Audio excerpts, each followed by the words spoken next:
Assalamualaikum warahmatullahi wabarakatuh. Selamat pagi, gimana kabarnya anak-anakku sekalian? Alhamdulillah, pada kesempatan kali ini Bapak bisa mengajar kembali ya dalam keadaan sehat walafiat. Anak-anakku sekalian, di masa pandemi COVID-19 ini, kita harus bisa menjaga kesehatan. Karena pola hidup sehat merupakan hal yang wajib kita lakukan terutama di masa pandemi ini. Dengan memilah dan mengatur pola hidup yang sehat, tentunya tubuh kita akan merasakan banyak manfaat.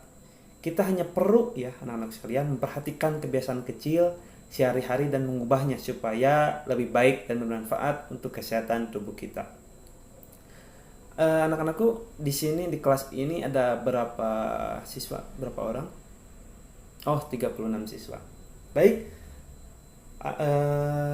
Untuk mengawali suatu kegiatan ya, langkah baiknya kita berdoa terlebih dahulu. Maka untuk itu silakan KM untuk memimpin doa pembuka pembelajaran kali ini. Silakan. Amin. Terima kasih kepada KM. Anak-anakku sekalian, sebelum pembelajaran dimulai, silakan kalian untuk menyiapkan alat tulisnya terlebih dahulu supaya dapat mencatat poin-poin penting yang nanti akan disampaikan oleh Bapak.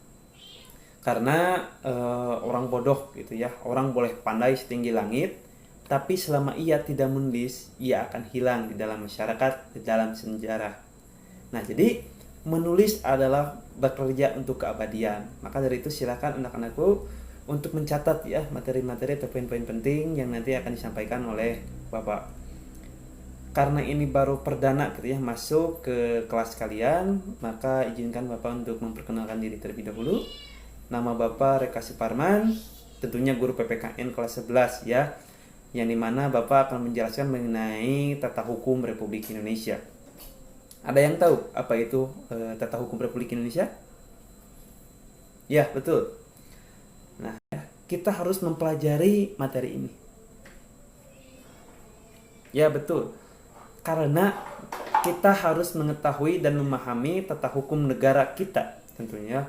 Jangan negara orang lain, negara kita terlebih dahulu. Dan berpartisipasi aktif, bahkan bersikap kritis terhadap semua peraturan yang ada yang akan mempengaruhi hidup dan kehidupan kita sebagai warga negara. Maka dari itu marilah kita simak ya penjelasan berikut ya, supaya untuk menambah wawasan kalian juga. Nah, yang pertama itu tata hukum Republik Indonesia.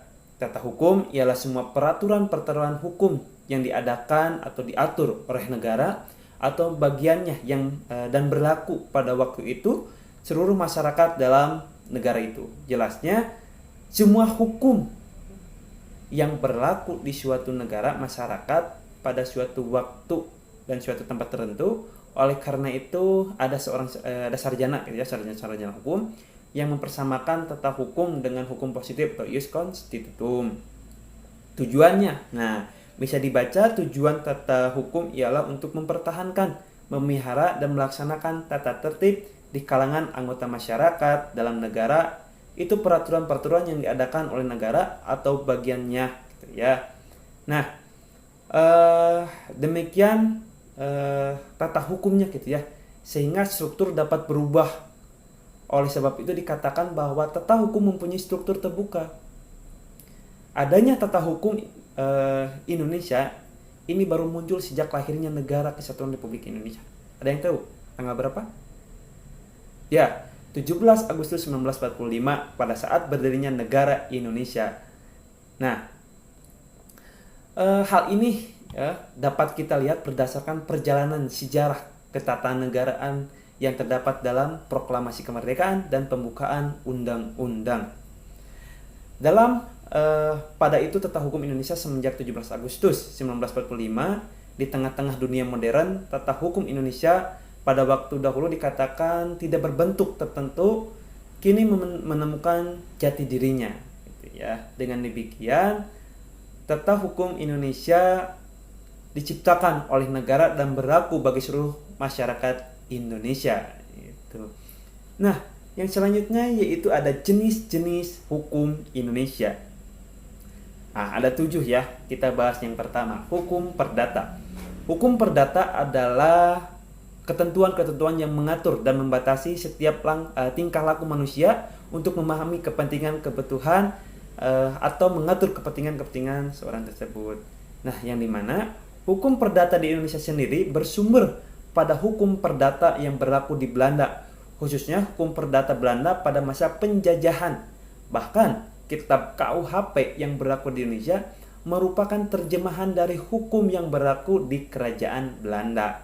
Nah, yang kedua, hukum pidana.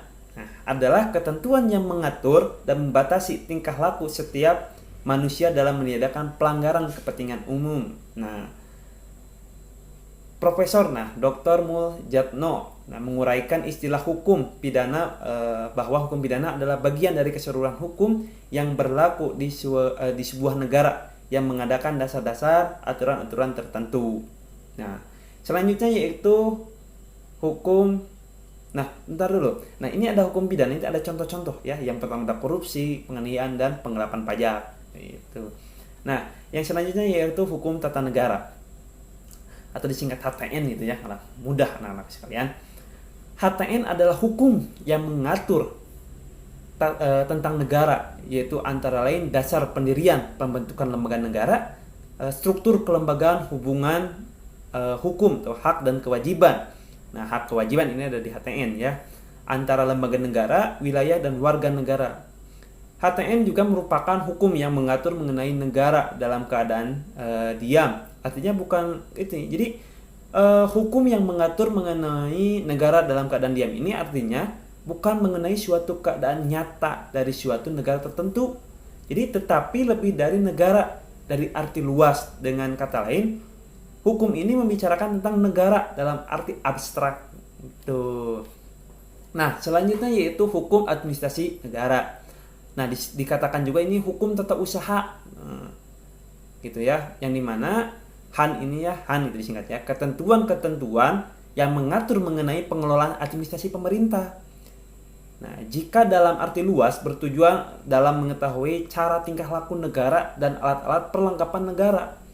Hukum ini sejatinya mempunyai kemiripan dengan tata hukum negara, di mana kesamaan terletaknya pada kebijakan pemerintah. Sedangkan dalam hal perbedaannya dengan hukum tata negara, lebih mengacu pada fungsi konstitusi yang digunakan oleh negara.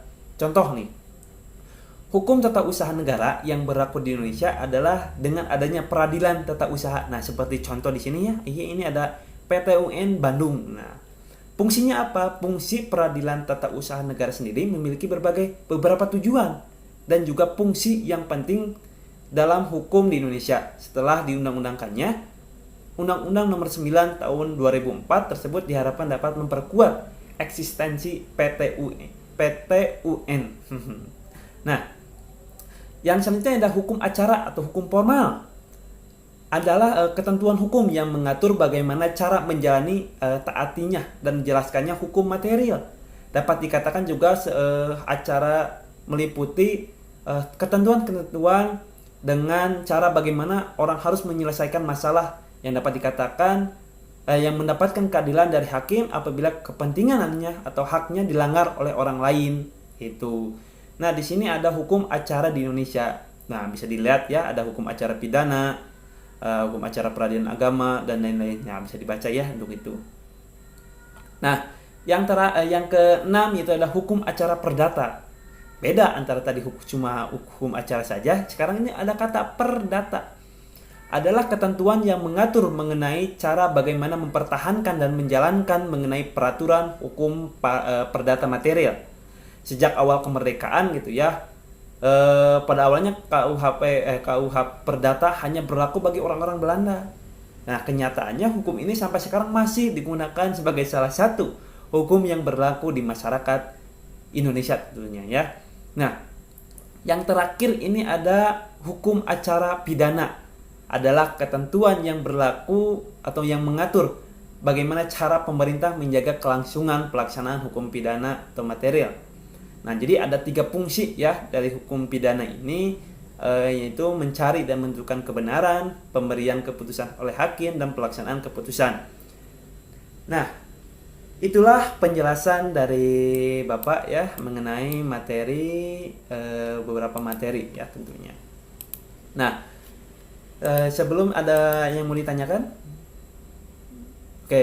Nah, anak-anakku sekalian, yang dimana silakan ya, Bapak akan memberikan tugas ya kepada kalian semua, tolong cari gitu ya kasus-kasus mengenai hukum dari ketujuh hukum tersebut, dan nanti disampaikan di depan rekan-rekan kalian, dan nanti Bapak akan diberikan nilai. Demikianlah pemaparan dari Bapak, semoga bermanfaat. Kurang lebihnya Bapak mohon dimaklumi. Kita akhiri bersama-sama dengan membaca alhamdulillah bersama-sama. Alhamdulillahirabbil alamin. Dan untuk KM silakan untuk membaca doa penutupnya. Persilakan. Alhamdulillah. Terima kasih KM dan terima kasih kepada anak-anakku sekalian.